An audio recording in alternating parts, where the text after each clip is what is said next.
Hey, we got a little carried away on this one. Viewer discretion is advised. We had a lot of fun. I hope you guys enjoy. Dude, Desert Tiger Stripe is such a vibe. Mike looks so good in this stuff. I really think we should get a couple pairs. What kind of field top did Paul have on? I really think do you think we should get some of those? Yeah, we should definitely get some of those, just to keep the legend going on. Why is admin just oozing with drip all the time? Ooh, we definitely need a Vietnam loadout. Just the camo at the time, it was perfect. Okay, yep, I heard you. Cool. God, M81, I just want to scream at the top of my lungs with M81 on. I think if we did that in a video, it'd be pretty rad. Dude, Micah's pants, what are those, like, do you call it Fjall Raven or a Fjall? I don't know how you pronounce it, but I want them.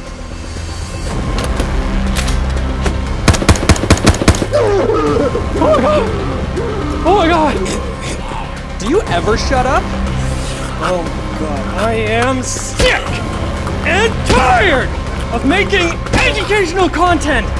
And then 90% of the comments are always, what boots are those? What socks are those? Or where did you get your hats made? It doesn't matter.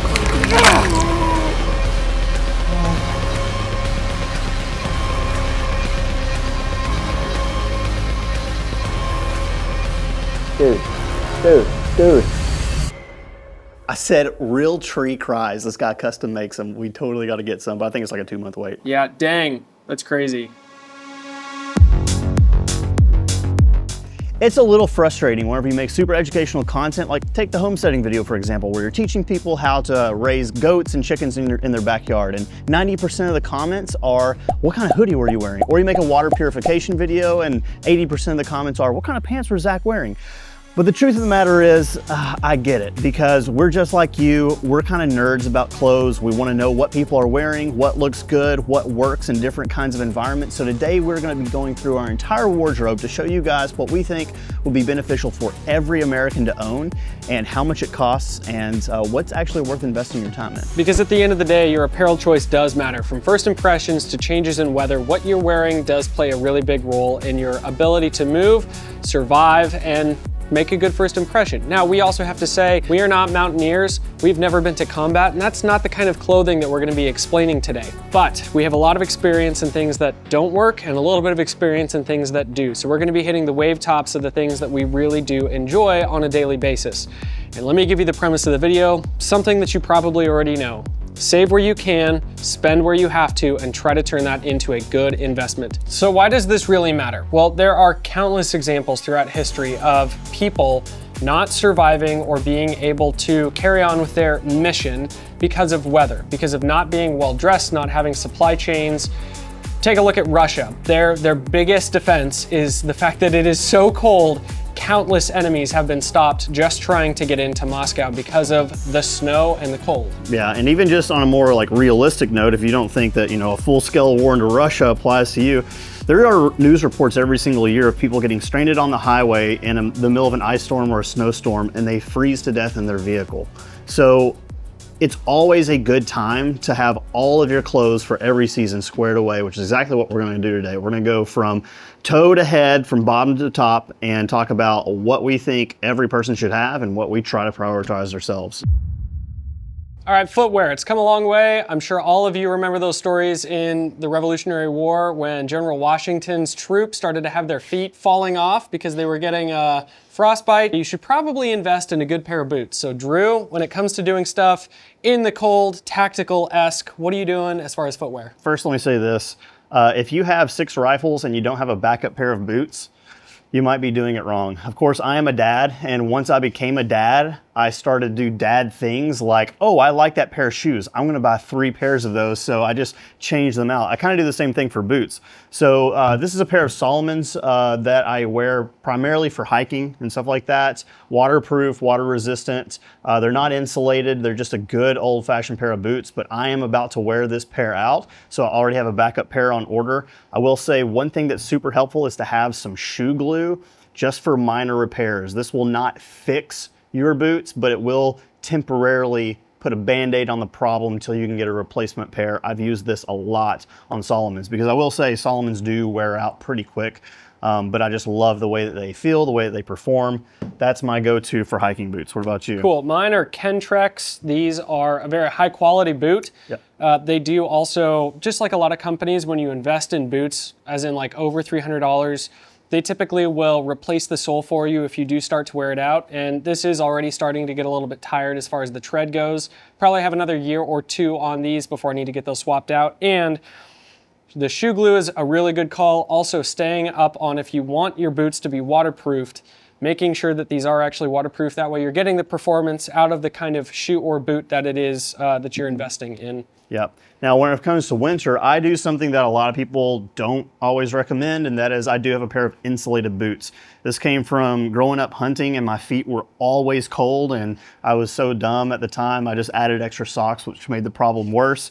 So I invested in a pair of actual insulated Solomons, which I got these on sale for like 90 bucks 6 years ago. The best part about insulated winter boots is, this is actually depending on where you live, but here in Tennessee, I maybe only wear them about 2 weeks out of the year. So they last a long time. You're not putting a ton of time and a ton of mileage on them. So depending on where you live, if I lived up north, I would invest in a much more expensive and fancy type of winter boot. But here in Tennessee, and certainly in the southern states, you probably don't even have to worry about it.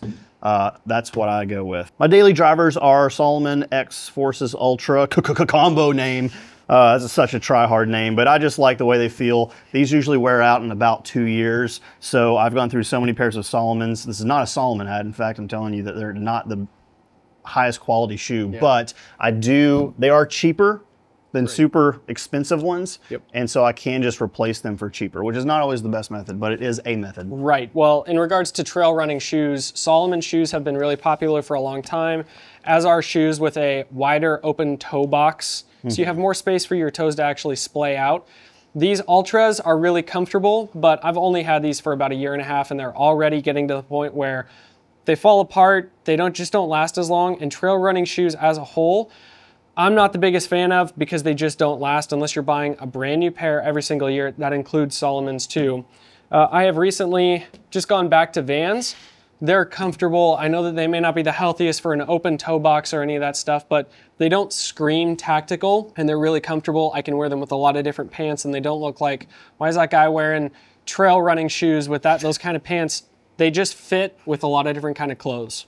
One thing that I avoided buying for years was an actual pair of cowboy boots, mainly because my wife fell in love with Rip from Yellowstone. These are not the most expensive ones, and in fact, most cowboys don't even wear the most expensive boots ever. They wear things that they can afford, and they can afford to replace if they have to. But I will say, wearing these around the property, doing some hard work in them, it's actually nice to have a more like rugged pair of boots.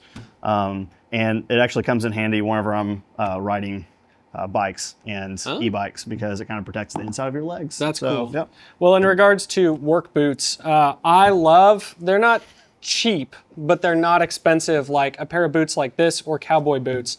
A pair of muck boots that you can throw on with or without wool socks that are going to keep your feet 100% dry. And if you live in a place where you just want to be able to throw some boots on and go out and find the dog, it's really nice to have those, and I love having these around. Yeah, you can just wear those and nothing else. Right. Like, you'd fit in totally fine in Tennessee and Kentucky. That's just true. Walk out, underwear, boots. Well, best look in the world. One of the best feelings in the world is whenever you get done with a hike or like an FTX or something, or a Milsim event, and you take your boots off and you let your boys breathe. You let boys? The boys, like your feet, just to be clear. You gotta let the dogs out. You gotta let those dogs breathe.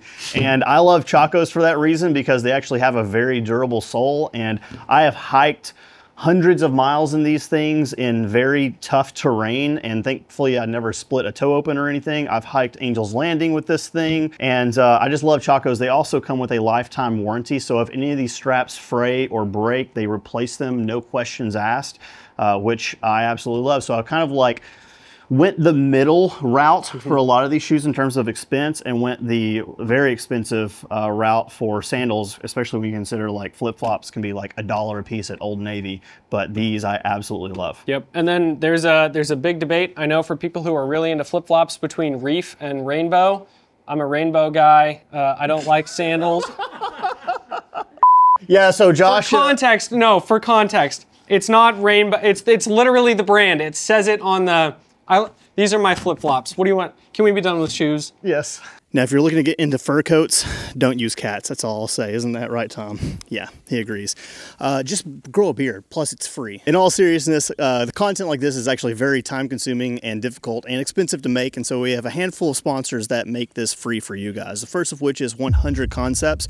We go way back with those guys, back since before they even started their company. They make anti-reflective devices that go on your flashlights, on top of your night vision tubes, and your scopes to make sure that there's no glare to give your position away. And then there's Mod Light. They make, hands down, our favorite lights in the industry, both in handheld and in weapon mounted form, so check them out. And if you really have the coin, Steel Industries for night vision. Night vision is a huge purchase, but they can definitely make the process a little bit easier for you and help you find really good deals and find the kind of tubes that are best for your use cases. Also, if you live in Central Florida, you can just go there and check it out and talk to the guys and see all the night vision tubes in person, which is pretty rad. But if you're not the kind of person that likes to go and talk to people at businesses and places because you're antisocial and you like to just sit around and listen to your own emo music with your black cat at home, one place that you can go to get an online formal education is SDI, especially if you're into gunsmithing or weaponsmithing and you want to know how all that stuff works and you want a paper education for that.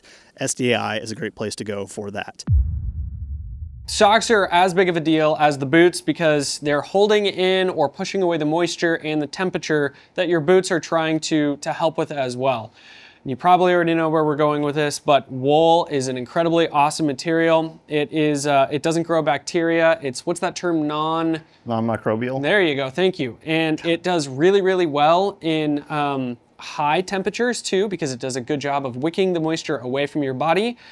And it does a phenomenal job when it is wet because it still insulates, unlike cotton. All that being said, what are you doing with socks, Drew? So recently I have moved to alpaca wool. I was using some like merino wool and just standard wool socks. I saw an ad on Instagram for some alpaca wool socks and it actually captured my attention. I was like, screw it, I'll try it. And I have not gone back since. I think the brand is called Hollow.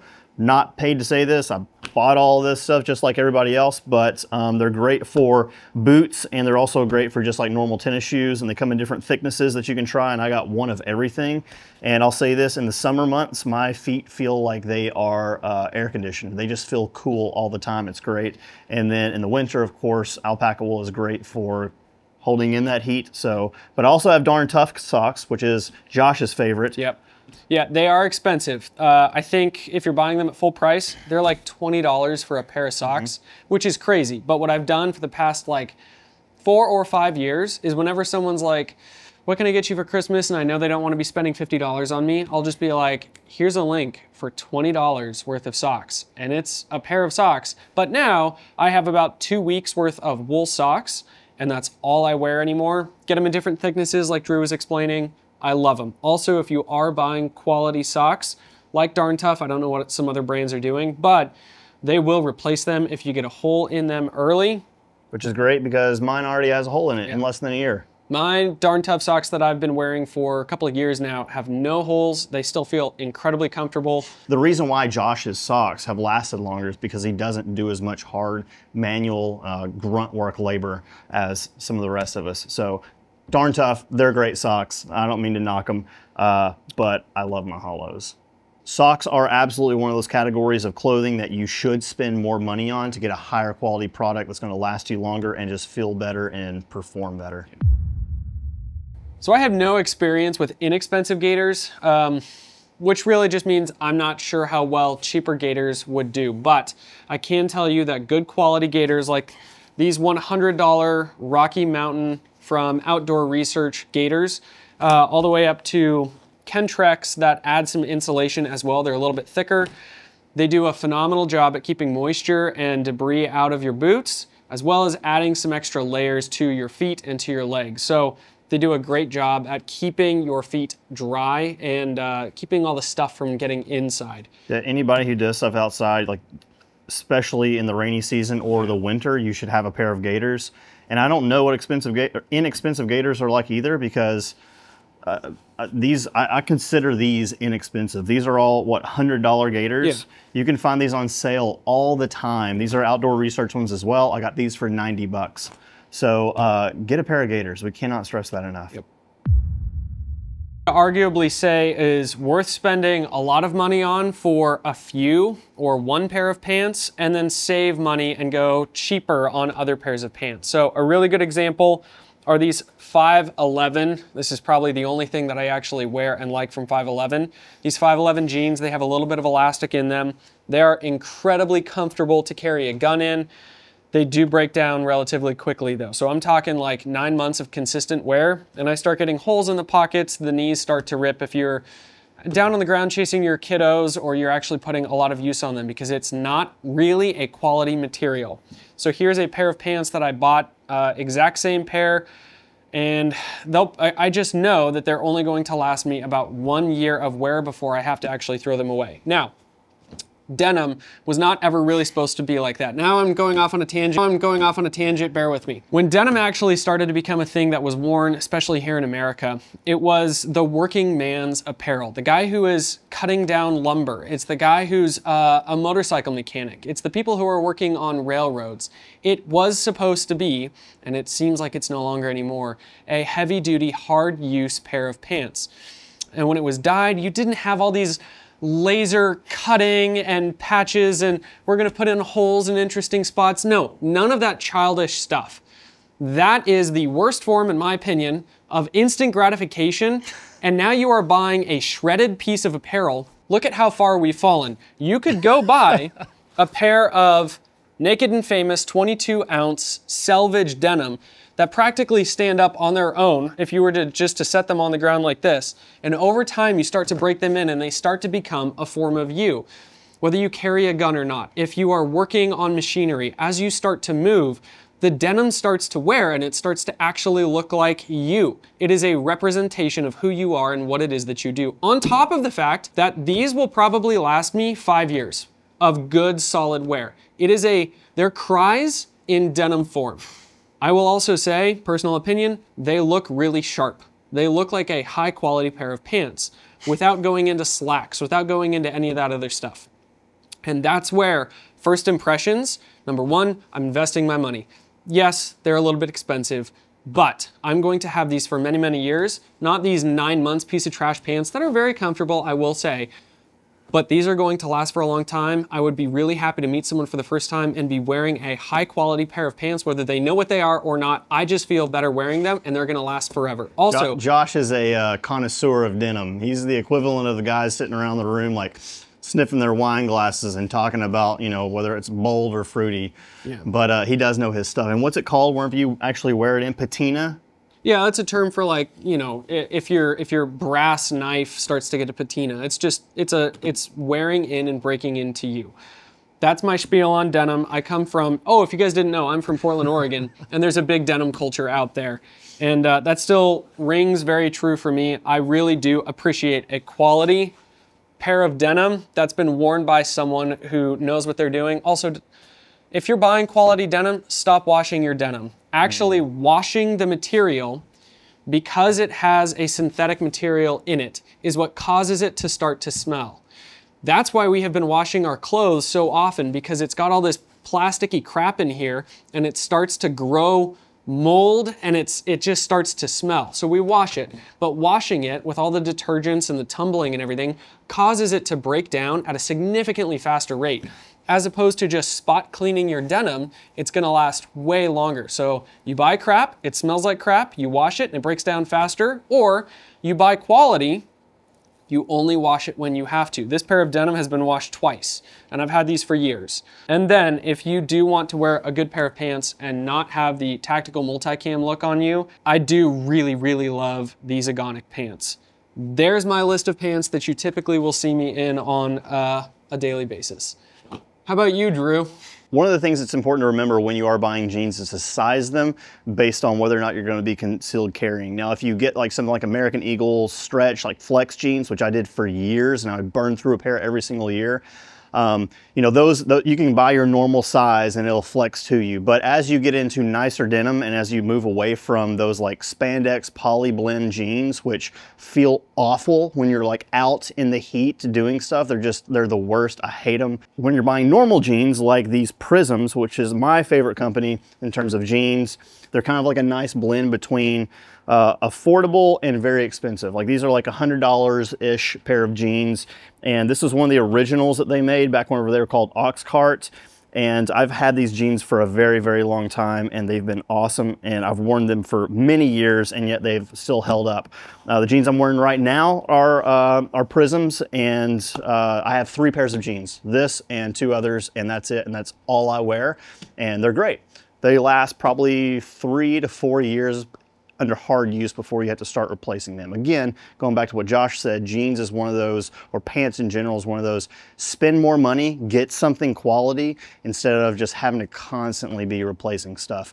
As far as being out in the field though, it's really nice to have, especially hiking and stuff like that, a good pair of like slick pants that are lightweight, and they can get wet, but they'll also dry out really fast. These are cool pants, and I love cool jeans and just pants in general. But my personal favorite are agonic pants, just like what Josh just mentioned. And I've put these things through the ringer. Again, you're paying a little bit more for a pair of pants, I think like 60, 70 bucks, something like that. But they're going to last you a lot longer and feel great. And the best part about these is, you know, I can put a base layer under these in the, you know, cooler months and still stay warm. But in the summer, these feel great. And if they get wet, it actually feels good, and they'll dry out pretty fast. Now, if you don't have 70 bucks to spend on a pair of nice pants like that, what I did for a long time, and I still do, is I buy the cheap version of it. So these are Wranglers that you can get at Walmart for about 22 bucks a piece. And they're very similar to the expensive Agonics in terms of fabric and material and fit. They do not last as long. I believe I bought 2 pairs in every color, so 6 pairs of these. And in the past 2 years, I've worn out 3 of them. And as you can see, they start to pill a little bit. It's this like little effect where, you know, the fabric starts coming out. But if you're looking for burner pants because, hey, you just can't afford it and you don't have, you know, maybe whatever it is that you're doing is a little bit too rough for nice field pants, those Wranglers are a solid option. And on that note, even like Wrangler jeans that you get from Walmart are always a good cost-effective alternative to these really expensive pairs. They're not always going to last as long, but you know, they're not just full of spandex, at least not all the models, so you should definitely check those out.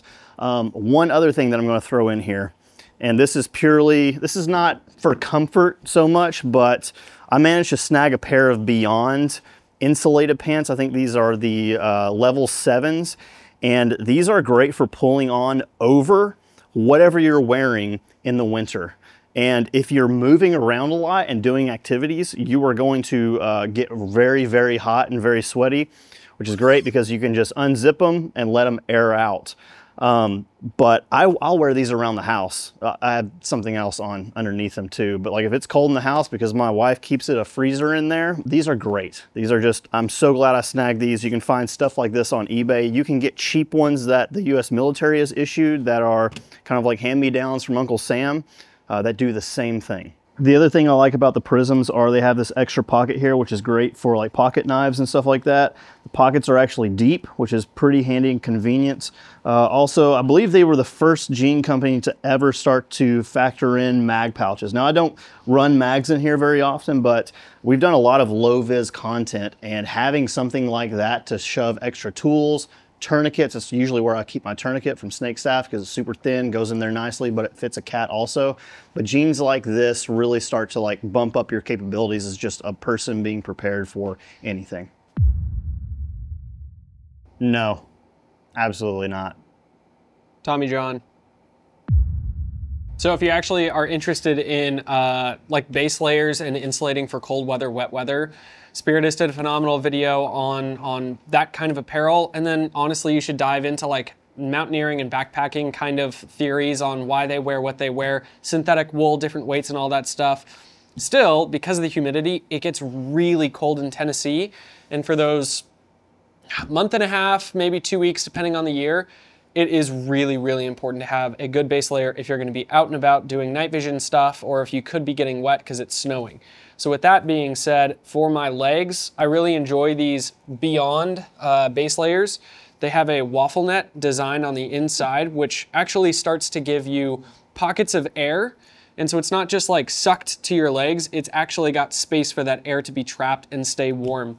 Then moving up to the top, there's a lot of different brands that make layers like this. This one is Vertex. It is a poly wool blend. It has a hood, which is really nice to be able to pull up if you're just kind of stagnant and sitting around. Or you can go with the surplus option and go get something like this, a part of the peanut butter colored 7-layer system that has a little bit of a collar, so it's actually gonna keep your neck a little bit warmer. These can be cheap, but because it's designed as a base layer, it's gonna do a lot better job than throwing on like another cotton t-shirt and hopefully you try to stay warm. Base layers, invest in base layers if you're actually going to be putting on base layers. Yeah, base layers, really high quality ones are one of the best investments you can make. In fact, I have a shopping list based on the Spirit System video that had a lot of different options. They show you a lot of different options of base layers. It's probably the best video on the topic I've ever seen, so we're not gonna dive into it too much. But I've gone with a cheap route for many years and they've worked pretty well. These are like Amazon merino wools, about a medium thickness. And hey, look, they have rainbow on the tag, so I guess you're not the only rainbow guy. And again, they've worked really well for many years. So I'm not at the point where I feel like I need to invest yet, but I'm going to try and get ahead of the curve and do it anyway. Right. If you live further up north, probably worth investing more money in. That's just up to you. Okay, so belts. I have a love-hate relationship with belts just because that was my dad's tool of choice when disciplining me as a child. Between that and the willow tree limbs that he had me go and pick off, and that's what I get switched on the back of the legs with. And you know what? It made me a better person. So I'll just say that. So every dude should have a good leather belt, plain and simple. I love the Flagrant Beard. This is made by a guy by the name of Dave Roden. He is our neighbor. It is local and is made by local Amish. And I just love it. I've had this thing for close to 10 years and it's still going strong. What's yours? This one is a Magpul Tejas belt. It's thick because it's leather on the outside, and is this like Hypalon or Squadron? Some of that like rubbery, sticky material on the inside. Again, same story, very durable, holds up very well. I'll probably have it the rest of my life. And then moving on to nylon-ish belts. So if you notice, these have hook and loop on one side, and that's because they double as the inner of a battle belt system. This one is from Segura Gear. I think that's how you pronounce it. And I've worn this for probably about 4 years. And this is typically my go-to, or at least it was my go-to until one of the later belts. What's yours? Same story. If I'm gonna go have a range day where I wanna be able to run EDC and throw a battle belt on, that's my go-to because I don't have to swap that inner belt all the time. And then I think for all of us in the room, we got our hands on these Agonic belts. Yeah, so the Agonic belts are pretty cool because they were designed by a guy who has hip problems, essentially, and all the belts that he was wearing for concealed carry and even for competition were creating stress on his joints, just the added weights, just the uncomfortability of it all. And so they designed this, and it is one of the, I'll even say it, most unique belts I've ever seen. And it took me about a week or two to like it. Agreed. And now I love it. The cool part about it is there is a slip, and you cut it, you size it, and you cut it to fit your body. It has a Tigris little sleeve here that simply threads onto the belt itself, and that is so whenever you're carrying concealed and you have, like, let's say a dual clip holster like a Tier 1 concealed, you can actually put that at the front of your belt so that your holster has something hard to clip into.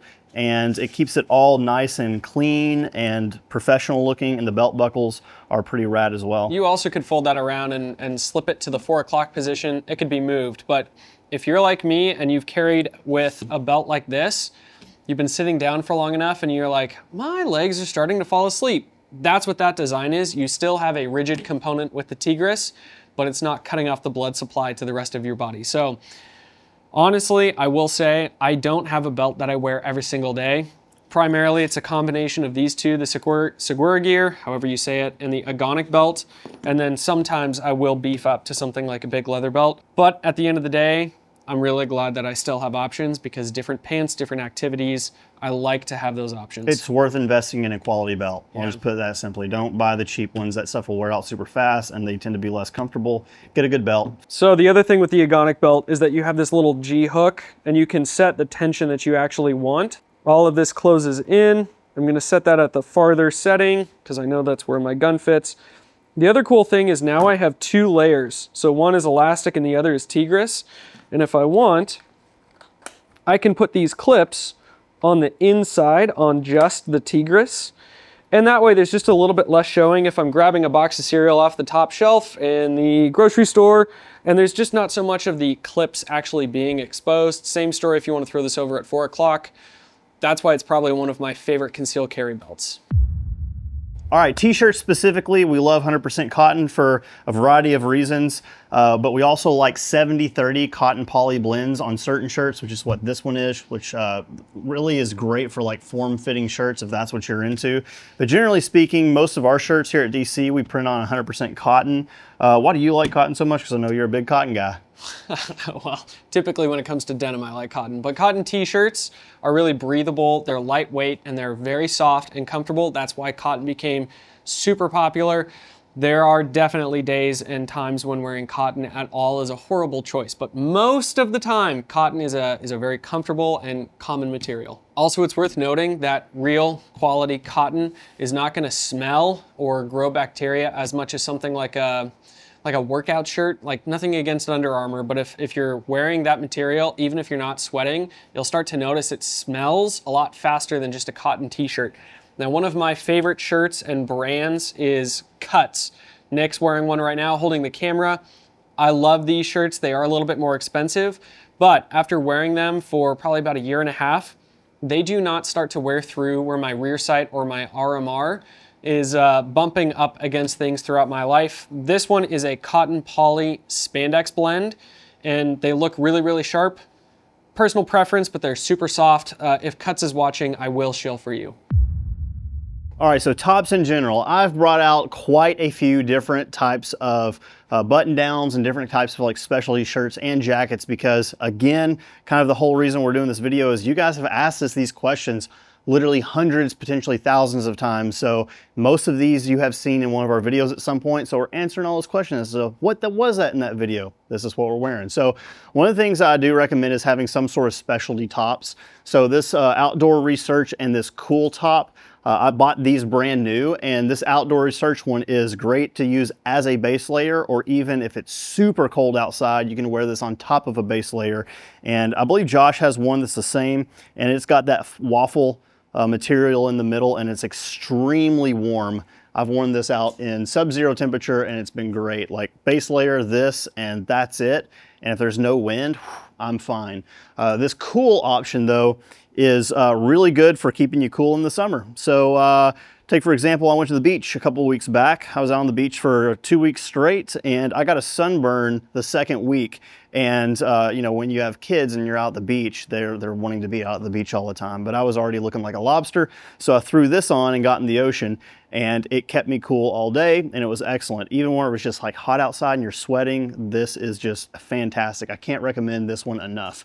Now, beyond that, I'll spend a lot of money on stuff like this, but all of these other shirts, believe it or not, I've not bought a brand new shirt in years. I can't even remember the last brand new shirt I bought. I buy hand-me-downs because, in my opinion, normal shirts, it's not as important to get like the most newest, coolest, most expensive thing out there. It just, why would I spend $80 on a flannel whenever I could get, you know, 5 flannels for $100? And the way that I do that is I'm kind of giving away a secret to a lot of like people who make videos, and so they want to have a lot of different outfits. What I use is this website called Poshmark. They're not paying me to say this. None of these companies sponsor us, by the way. All of this has been purchased. And you can get on Poshmark, and it's basically just a used clothes store online that's very, very good. And you can put in your size, your measurements for shirts, pants, shoes, backpacks, you name it. And then all of your search results will be filtered through that. You can even search by brand, like if you love Patagonia, North Face, Cool, Prana, even Cry Precision, you name it, and it'll automatically filter out every shirt or every article of clothing of that brand that fits your size requirements. It's great. And so I'm constantly on Poshmark, usually about once a month. I check it out to see if there's any new listings, and I buy shirts for super cheap. $80 flannels I get for 20 bucks. And you can check out the quality, the measurements, and all the best sellers on there are very, like, you know, they're very honest. They have to be, or else they'll get kicked off the platform. So all of these These flannels, these shirts have been purchased for $20 to $30 tops. Some of them $8, some of them $5, some of them $15. So this is a new Prana one that I just bought. And you may be a guy that likes to look like he's wearing new clothes all the time. I know that mattered to me a lot whenever I was a middle schooler on the first day of school, but as an adult, I don't care. I like the lived-in look. I know what a cool shirt is gonna look like 6 months after I bought it, and I like that look better than it being brand new. So I like the lived-in look. That's what I go for because that's what all my shirts turn out to be anyways. And please don't let your pride become a factor. Money is very hard to come by these days. The dollar is worth less than it ever has been before. And to really stretch your dollar, what we're advocating for is spending where you have to on the articles of clothing that are super important to have high quality on, and then save money on this other stuff that doesn't matter as much. So here we have a Prana. We have another Prana. I love the fit of Pranas. Also, we have, every now and then you'll find like some weird one, like an Eddie Bauer. This is just a good field shirt. And even Columbia, you can find stuff from Columbia for super cheap. I got this one just because it was a cool camo pattern and I wanted it. And it's nice and light and airy. And I think I got that for like 12 bucks. And then I got this Old Navy. You can find tons of stuff. Old Navy makes great stuff. I'll just be honest. They make good stuff. And it's cheap when it's new. It's even cheaper when it's used. We have another Old Navy top here. And the best part about this is I can ruin these clothes and it only cost me 15 to 20 bucks. Like, I don't care, but I've had this one for 5 years and it still looks pretty great. Then my favorite shirt, this is the one that I've worn for years and years and years. This is an old American Eagle slim fit, like Ranger green button up. Whenever I find a shirt that I love, kind of goes back to the whole dad thing. You buy multiple of it. So I have multiples of this shirt because as you can see, this one's starting to break down. So I got another one that's just a slightly different shade. I think it's actually the exact same shirt. It's just been washed less. And again, an even newer one. So this one was $12. This one was $9. This one was $7. Then you also find some unique articles of clothing. Like, I don't even know what brand this is. Zanbrock, never even heard of them, but it looks freaking dope. And I wear this in a lot of videos and I wear this out every day and it's phenomenal. This one doesn't have a button on it. I don't care. It looks cool. Same thing here. You can find old clothing that got discontinued, but the design was really cool. It was unique. And this is an old American Eagle one. I was like, you know what? That's actually some pretty decent built-in camouflage for a normal shirt. Would look dope underneath the plate carrier. I'll wear it out. So I got it, and I think this was $12. Going back to Columbia, Columbia makes excellent stuff in my opinion. This one, it's got a unique pattern to it. I loved it. It's gonna look great out in the field. It's a little heavier, so it'll be good in the cooler months. Kool, in my opinion, K-U-H-L, they make the best flannels. Just hands down. I love them. I buy them like crazy. I burn through them like crazy. Shirt I'm wearing, Kool. This was $25. Just about every single one of these I've purchased for under 30 bucks. And you can make offers on these used websites. And so never just buy asking price. I'll take the price, I'll cut 20 to 30% off of it, I'll make an offer. And then if they turn me down, I'll wait a couple more weeks, I'll make the offer again, and they almost always say yes. So all of these were anywhere from 15 to 30 bucks. Kool. Oh, this is an American Eagle one I got for 10 bucks. Kool, Kool, Kool, Kool. You're noticing a trend here. Now moving on to jackets, I did actually purchase brand new this Kool jacket because it is the most lightweight rain jacket I've ever found. I will say it's more rain resistant than it is rain proof. You will eventually get wet under this, but if you're just out and about on a light drizzle and you don't want to get soaking wet, something extremely lightweight like this is excellent because it'll just sandwich up, go into a backpack, super tiny, super lightweight. You guys have already heard about this one. Insert clip here. 100% cotton camouflage tactical jacket, smock, parka, army pullover jacket, men. That's it. Going back to unique articles of clothing that they don't make anymore. This has been the jacket that has been asked about the second most, apart from the last one. And North Face does not make this anymore. They made it for 1 year, and I happened to find it on Poshmark and was like, oh, that looks sick. And it's a very great, highly, very durable, heavy rain jacket. I will say though, my go-to for rain jackets is typically the Vertex Integrity shells. These have been fantastic for years. And I think I've had this one for 5 or 6 years, and it's heavy. It's still somewhat breathable. 100% love these things. That's worth the money in my opinion. This was a $12 rain jacket that I got on Poshmark. Actually, I got this one on eBay. eBay is another great place to look, although I think Poshmark's the best. Another good option is Mercari, but it's mostly chick stuff, so kind of lame.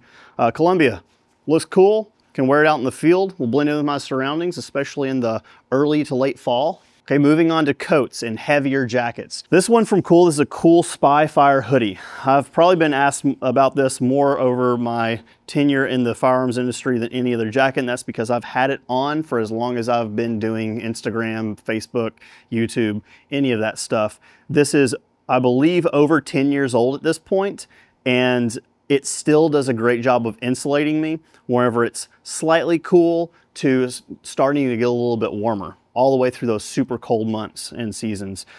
This is like almost a $300 jacket, brand new. It's the hoodie version, but man, it has been phenomenal. Now I've started to really destroy it, which I've just used black gaffer's tape to kind of cover up some of the holes. This might be the year that I finally buy a new one, but I cannot stress enough how awesome Cool insulated jackets are. They're phenomenal. One more thing about this, I believe this is a synthetic down material. Might have some down in it, I'm not sure, but this is the video you guys saw me getting the living crap beat out of me in the Flux video by the bruiser Steve Winiger.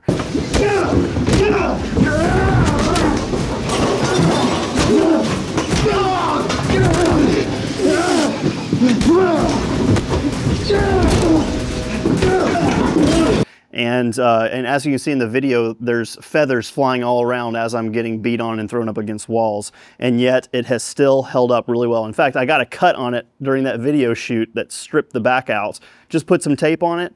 And again, I don't really care what people think about me whenever I'm out and about. If they see tape on it, it's like, okay, that dude's a working dude. Well, I am. And then moving up to the super cold weather stuff is this Vertex insulated layer. And this has been a go-to for probably about 3 years is when I think they came out with them. And I've worn this every winter, and it's phenomenal and it's comfortable. And it still somewhat breathes pretty well. So I don't start getting hot and sweaty, but this is typically will be the first thing that I shed if I start to like overheat in the snow. But you can't go wrong. You do pay a price for specialty items, and those are the ones that are worth spending the price for. All right, so over here on my side, I'm gonna start with the fact that everyone needs a good cotton hoodie. If you don't have one for lounging around watching football on Sundays, we do sell them on our website. I'm a fan. Getting into more of the lightweight insulator layers, you could go spend money on, used Patagonia, which is what I did for this one, or Outdoor Research. They can get expensive, but when you start adding layers to these, they get super warm, or you just pull this on over a t-shirt and it looks a little bit more professional than just a cotton hoodie. So some of my favorites, Outdoor Research and Patagonia for that. I tend to like high-end expensive clothing. I'm trying to break that habit as well, but these Condor, waffle net layers I got from Amazon years ago. They're not quite as comfortable, but they are still very warm and they do more or less the same job. Moving on, so let's say I'm trying to be a little bit more professional and staying comfortable and lightweight in the summer. I'm a big fan of Cool as well as Drew. And the fact that this is so thin on the back, but it still looks like a nice button down or button up, because those actually don't have buttons. These are super, super nice. These shirts, we'll put the name of this one, but these have become very popular for good reason. In the winter time, if I'm trying to stay warm, I found this Arc'teryx flannel. That's a wool blend on Poshmark, and it's very warm, but it also looks sharp. In regards to flannels, if you're not trying to spend a whole ton of money, but you still want something quality, Vertex, you can buy used, keep that in mind. But these are good flannels that feel comfortable, keep you warm, and look sharp. Keeping with the fact that I like high-end denim, I'm just a guy that likes to also have kind of that, for lack of a better term, greaser look, and having a denim jacket, whether it's black or denim, is a preferred look for me. So that sometimes is a go-to. Now we're starting to get into one of my favorite topics, which is actual insulator layers. So Arc'teryx Atom jackets have become very popular, not just in the tactical space, but because of the material that's on the inside. So this is their own blend of insulator on the inside. It's a synthetic that's trying to copy down, and it's called Corloft. So Corloft is, it's really, really good even when it gets wet, kind of like wool, but it's super lightweight, doesn't smell, very breathable. This jacket also has breathing space in the pits, so you don't have all that extra insulation and core loft on the outside. These Arc'teryx Atoms jackets you can find used, and even if they are used, they are very, very comfortable, even if you're not wearing another layer on top. If you're not trying to spend dead bird money, Vertex as well makes one, but this is a different fill. This one is called Primaloft, and Primaloft is the original, I believe, manufacturer of this insulator style. And if you want to get a fill that is thicker, you're just going to be warmer. If you don't want it to be as warm because maybe you run fairly warm or you're going to be out moving a bunch, get a Primaloft or Coraloft with less fill. Again, Arc'teryx and Vertex and all these different brands that do this Primaloft, Coraloft design, they will tell you heavy fill, light fill, so on and so forth. Now, this Recon jacket from Vertex is filled with the same Primaloft. They discontinued the multicam, but you can still find these out there. One of my favorite jackets to wear if we're out doing night vision kind of stuff. I kind of treat this as a insulator that I can beat up, whereas my Arc'teryx, I try to keep clean. Now, in regards to Gore-Tex, people fall under the impression that Gore-Tex is going to trap moisture inside of you. When you first buy a Gore-Tex jacket, you're going to find that it is a one-way water system. It should be letting water out, but not letting water in. As you wear that over time, as a rifle strap or backpack straps or plate carrier starts to break down the material on the outside, that's where you start to get some seepage going in. You can treat these, and you should treat these. In fact, the treatment is not all that expensive. Depending on the brand that you actually buy from, you basically just spray it on top, throw it in a hot dryer and let it tumble dry and bake back into the material. And it honestly feels like you have a brand new Gore-Tex jacket again. Now, this Arc'teryx jacket was a super awesome color. I bought this one brand new because I wanted it, but it does not have zippers in the pits. So it can, while the moisture is supposed to pass out, it can start to feel like I'm sitting inside of a swamp, as opposed to a jacket that costs a little bit more, but this outdoor research jacket does have zippers in the pits. So if you are wearing a plate carrier, or if you're in pouring down rain but it's still warm, you can let a little bit of air out. Now, if you start layering this with a Primaloft and then base layers and another insulator jacket, man, you are set for freezing temperatures while it is still snowing. I've done it multiple times. Knowing how to layer the apparel is probably more important than just owning a whole ton of stuff, bundling up too much, sweating inside of what you have, and then freezing. So go watch a little bit of content, read on how to layer, how to insulate, and then treat your apparel to last for a really long time as well. Okay, accessories. These are things that will make your life so much better if you have these clothing items. So you want to go over yours first? Yeah, actually, I'm going to start with my watch. This, honestly, is probably our frequently asked question. So this one is from Sangen. This is a Sangen Professional with one of their button compasses. Ever since I got this, it has become a everyday carry and preferred. Even if I'm not leaving the house, I just have to have this watch on. It is, it's very comfortable. It does a great job. You can go into all the theories about watches and why they're awesome, but I really do love this watch. Yeah, we actually both have the Sangen Professional. Absolutely love it. Also, Sangen is actually local to us now, so it's another great local business to invest into and to send people to, because they make fantastic watches and they are our like-minded friends. Right now, I am not wearing my Sangen. I'm wearing a Garmin. I believe it's the Tactics Delta, because it does have some GPS abilities, and I'm trying to learn those. It's taking a little bit of time because I'm really slow on that kind of stuff, but this is a watch that gives you a little bit more capability, and I'm playing around with it. I still prefer the Sangen though for everyday use. Sure, so I'll start with gloves. For lightweight and shooting, I do like these Magpuls. They're inexpensive. All gloves break down at a certain time, but I can buy a lot of these and they do the job well enough. These outdoor research gloves are more expensive. They're still in the shooting concept, but then we start to get into higher durability, whereas you're gonna have leather gloves like this operating a chainsaw, swinging an axe. I feel like every man at least needs 1 or 2 pairs of good leather gloves. And then for the colder months, while still being able to work around some gear and some kit. Back to Dead Bird, I'm an Arc'teryx guy, and they're comfortable, they keep my hands warm, and they're durable enough that I've had these for years and they've done a great job. So for me, my standard work glove are just simple mechanics gloves. They're 20 bucks. These have a leather palm on them, and these are actually, it's time to retire these and pull out my second set that I actually already have in storage that are brand new. That's the good thing about cheap work gloves, is that you can just burn through them a lot. Back in college, I worked in an assembly line, and they would give us huge boxes of gloves. And by the end of my shift, I worked midnights. It sucked, but it was also awesome because I'm a night owl. By the end of the shift, I would have went through 3 different boxes of gloves. And I remember then I was like, hey, this is actually a pretty cool concept if I can get gloves for cheap. And so this kind of like fits that bill, is cheap gloves that are disposable. I can get a bunch of different pairs, put them in a bunch of different pieces of kit and backpacks, and just swap them out wherever I need to. But I agree with Josh, you do need a good solid set of leather gloves. The other work gloves I've been using, I think these are actually shooting gloves, are from Eberly stock. I love these things. They look slick. They can get dirty and they just look better, and they have some leather palms on the front of them, as well as like some touch stuff for your touch phones or your smartphones. And all that stuff. As far as shooting gloves go, though, my all-time favorite are the SKD Pig Alphas, I believe they're called.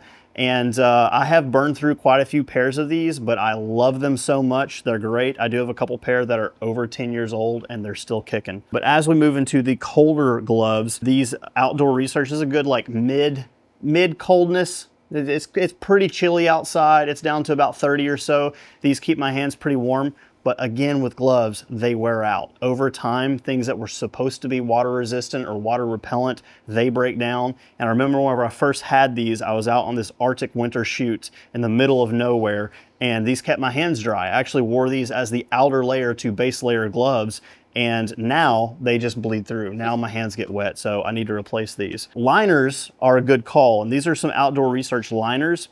And you can wear these and they'll keep your hands nice and toasty. If it gets wet at all, if you make a snowball to throw at your kids or your wife, if you have a death wish, these are not the greatest option for that. These are meant to be worn underneath something that has some sort of water repellency, which is where gloves like this come into play. These heavy, like thick gloves. And I know everyone, including us, for years have been looking for like that perfect glove that's thin, lightweight, repels water, and still keeps your hands warm. And as far as we can tell, it doesn't exist. Now this winter, we're going to be investing a lot of money, whether Josh knows it or not, into all the winter glove options that are amazing, and try and bring you guys some good data on that. But for now, stuff like this works really well. I've hunted with stuff like this for many years. I will say though, if you're buying a very expensive pair of gloves, measure your hand and your fingers before you make your purchase.